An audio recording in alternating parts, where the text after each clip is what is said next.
So good morning students. आज का जो टॉपिक है हमारा वो है रिवोल्यूशन। इससे पहले हमने रोटेशन पढ़ा था, रोटेशन के इफ़ेक्ट्स पढ़ लिए थे। देन जो नेक्स्ट टॉपिक कवर करने वाले हैं वो है रिवोल्यूशन। ठीक है, जो अर्थ जो है, while the earth spin on its axis it also goes around the sun. जो अर्थ है पहले तो अपनी एक्सिस पे स्पिन करती है और उसके अलावा क्या करती है, सन के अराउंड भी वो आपका स्पिन करने लगती है। This movement of earth around the sun is called revolution. यानी अर्थ का मूवमेंट किसके अराउंड, सन के अराउंड, उसको बोलते हैं रिवोल्यूशन।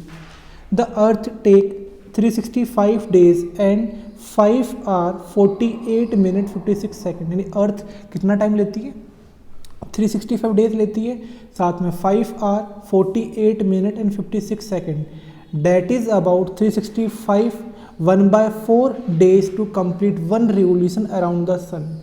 यानी कि एक रिवोल्यूशन में 365 डेज 1/4 टाइम अर्थ ले लेती है। This revolution is also called annual motion of the earth. और जो रिवोल्यूशन है उसको annual motion of the earth के नाम से भी जाना जाता है।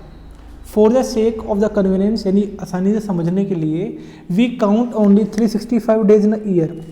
यानी कि जो ईयर का जो फंडा है वो समझने के लिए हम क्या करते हैं, 1 ईयर में 365 डेज मान लेते हैं। और आफ्टर एवरी 4 ईयर, और हर 4 साल के बाद जो बैलेंस में 6 आवर हमारे पास बचने वाले हैं उनको ऐड करके 1 डे एक्स्ट्रा उसमें फिर बाद में मंथ, फरवरी के मंथ में ऐड कर दिया जाता है।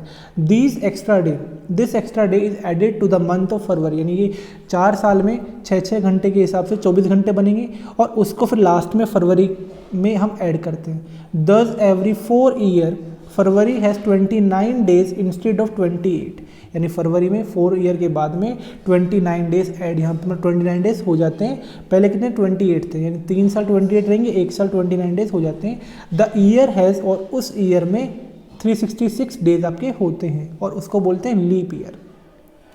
The path it take around the sun is known as orbit. यानी जो अर्थ जो पाथ लेती है सन के अराउंड घूमने के लिए उसे ऑर्बिट बोलते हैं। The earth orbit is elliptical. यानी जो अर्थ की ऑर्बिट है उसकी शेप क्या है, उसकी शेप है इलिप्टिकल। यानी कि जो जनरली आप समझना चाहोगे इलिप्टिकल होता क्या है, जो एग होता है, एग की जो शेप होती है वही शेप किसकी, अर्थ की ऑर्बिट की है। The distance between Earth and Sun vary from minimum of roughly 147 million kilometre in early जनवरी। यानी जो अर्थ और सन के बीच में जो मिनिमम डिस्टेंस है जनवरी के टाइम, उसे बोलते कितना है, वो 147 मिलियन है जनवरी में। कॉल्ड द पेरिहिलियन, उसको पेरिहिलियन के नाम से जाना जाता है। और जुलाई में ये डिस्टेंस कितना होता है, 152 मिलियन किलोमीटर, जिसको हम एपिहिलियन के नाम से जानते हैं। अब पेरिहिलियन क्या है, जनवरी में अर्थ और सन का जो डिस्टेंस है वो 147 मिलियन किलोमीटर है और जुलाई में वो डिस्टेंस कितना हो जाता है, मैक्सिमम हो जाता है कितना, 152 मिलियन किलोमीटर, उसको एपिहिलियन बोला जाता है। The average distance of the earth and the sun is रफली 150 मिलियन किलोमीटर। और एवरेज डिस्टेंस की बात करें, मिनिमम मैक्सिमम को ऐड करके हम उसको डिवाइड करेंगे 2 से, तो हमारे पास क्या आ जाएगा, एवरेज डिस्टेंस आ जाएगा। वो कितना है, 150 million kilometre. The plane in which earth goes around the sun is called ecliptic plane. और जो प्लेन है जहाँ पे अर्थ और सन एक पर्टिकुलर प्लेन में, मतलब अगर अर्थ सन के एक पर्टिकुलर प्लेन में जाती है तो उसको बोलते हैं इलिप्टिक प्लेन।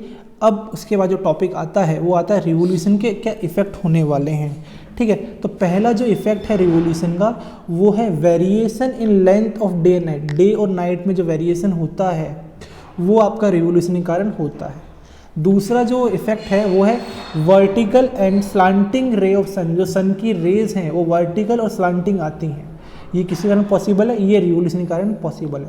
और जो third and most important point है वो है अकरेंस ऑफ सीजन। यानी जो सीजन्स होते हैं वो रिवोल्यूशन के कारण पॉसिबल हो पाते हैं। ठीक है, तो आज हमने जो टॉपिक पढ़ा वो उसमें देखा रिवोल्यूशन के बारे में और उसके इफेक्ट्स के बारे में। देन जो अगला टॉपिक हम कवर करेंगे वो है variation in length of day and night.